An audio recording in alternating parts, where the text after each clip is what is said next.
আল্লাহ যাকে আপন করতে চায় দুনিয়া তাকে হালকা করে দেয়। একটু জোরে। তার এখান থেকে দুনিয়ার আকর্ষণ আল্লাহ কমাই দেয়।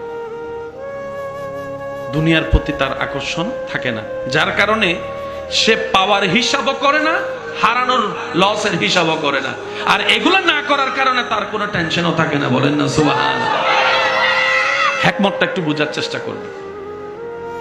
অনুরোধ করব 5 ওয়াক্ত নামাজের পাশাপাশি যখনই পারেন গভীর রাতে আল্লাহর দরবারে একটু দাঁড়ানোর চেষ্টা করবেন, মন ভরে রবের দরবারে সিজদা দেওয়ার চেষ্টা করবেন। এটা আপনার ভিতর এবং বাহিরকে শক্তিশালী করে তোলে। এই গভীর রাতের নামাজ ইবাদত। সবাই ঘুম, আপনি জেগে আছেন আপনার রবের জন্য। সুবহানাল্লাহ। আর একটু জোরে বলি না সুবহানাল্লাহ।